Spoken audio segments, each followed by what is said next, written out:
public in tracking down this evil human being. So we're going to cue up the video right now, show that. I've asked Commissioner Bo Mason if he would narrate to you what is happening in this video. Thank you, Governor. Bo Mason, Commissioner for the Utah Department of Public Safety.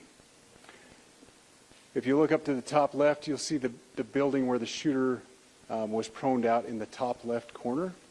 We'll go ahead and play that video, and I'll narrate as we walk through that. So here you see the suspect ran behind that upper building. He's going to come out on the right, moves to this far right corner. As he does, he's going to climb off the edge and then drop down to the ground. As he did that, he left some palm impressions. There's some smudges, some places we're looking to collect DNA. There's a shoe imprint where we believe the suspect is clearly identified as wearing Converse tennis shoes. Again, we'll replay that again so you can get another view of that.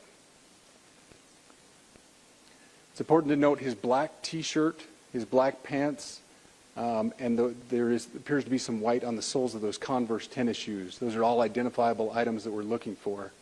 In the stills that are going to follow this, you're going to see a very distinctive T-shirt with an American flag and appears to have an eagle on it.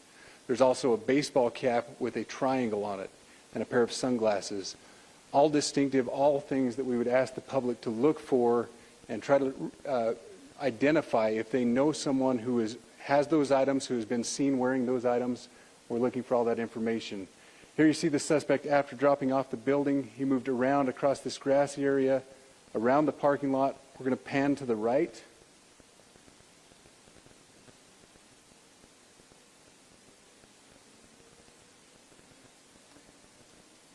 After he crosses the street, this is where he moves over into the wooded area. This is the video evidence that we utilize to track his movements and to locate that firearm in that wooded area following the discovery of this evidence. Good. You want to go to the stills? So here's the still photographs I mentioned. These have been enhanced, so these are slightly different than what we introduced earlier. Please pay close attention to the T-shirt. Like I said, very distinctive with that American flag and that eagle. The hat with the triangle and the sunglasses. If you'll go to the next picture, please. The backpack as well. All identifying features that we're hoping the public can help us identify and lead us to this suspect. Next picture. And again, there's a better picture of the hat with that triangle logo, and again the T-shirt. Blue jeans, and you get a good look at those Converse tennis shoes as well. We have pushed these out. We'll continue to push these out, and we just ask for the public's cooperation through the public. The tips that have been coming in are what are giving us our next leads and enabling us to continue to further this investigation. We've had great cooperation from the public, and we're continuing to ask for that as we move forward. Thank you, and I'll turn the time back over to Governor Cox. Thank you so much, Commissioner Mason. I want to thank Director Patel and his team. It's great to have them on the ground with us tonight. We've had several briefings, and he's had an opportunity to walk the crime scene. We appreciate our local law enforcement here. Again, we have Mike Smith, who is the county sheriff here. We have all of our local chiefs of police that are here as well, all working hand in hand with the state and with the FBI as we move forward with this investigation. Now, I'll just give you a little warning. We will not be taking any questions at this time. We're giving you the latest information we have, being as transparent with everything that we have. But I do want to share a couple things that I think are important. We cannot do our job without the public's help right now. The public has answered our call for action. So far, we've received more than 7,000 leads and tips. I would just note that the FBI hasn't received this many digital media tips from the public since the Boston Marathon bombing.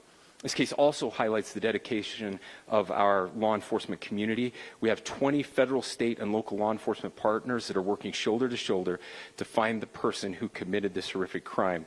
With their support, we've completed nearly 200 interviews, As you're aware, as has already been reported, the FBI is offering a $100,000 reward for information leading to the identification and arrest of the person responsible for the murder of Charlie Kirk. We also continue to implore the public to support this investigation and come forward with any information. We are truly hopeful that this video and new photos will lead to even more tips. We are processing. We have an incredible team, a state and federal team working together to process those tips. We are going out in tandem to interview any potential person of interest or suspects. But we need, again, we need as much help as we can possibly get. Any videos or photos that you might have, the public, should be submitted to our digital media tip line, which is www.fbi.gov/Utah Valley shooting, all lowercase. Again, that is fbi.gov/Utah Valley shooting, all lowercase. You can also provide general tips about the shooting by calling 1-800-CALL-FBI. That's 1-800-CALL-FBI, or at tips.fbi.gov. This is, I would just say, this is not just a local matter here in Utah. We have people all over the country that are helping to bring this perpetrator to justice for Charlie Kirk and his family. I will just add as well that, as was mentioned, there is a lot of forensic evidence that is being processed right now at both the state lab and the federal labs, on the East Coast. So we are working in tandem together. I would also just add a word of note for those people who are spending so much time on social media. I think Charlie said it best, that when things get bad, we should put our phones down and spend a little time with our families. There is a tremendous amount of disinformation. We are tracking our team, the state team, and I'm sure the federal team as well. What we're seeing is our adversaries want violence. China, we have bots from Russia, China, all over the world that are trying to instill disinformation and encourage violence. I would encourage you to ignore those, to turn off those streams, and to spend a little more time with our families. We desperately need some healing. We'll have more to say about that in the days and weeks to come. More than anything, we are going to catch this person. Last thing I will just say is we've been working with our attorneys, getting everything that we need, affidavits ready, so that we can pursue the death penalty in this case, and that will happen here in the state of Utah. Again, to the public, to those who are grieving, thank you for your prayers. I know we are feeling those prayers. I know the Kirk family is feeling those prayers as well. We pray that God will bless our nation at this very dark time. We can start healing by finding this perpetrator and holding him accountable, and we need your help to do that. Thank you.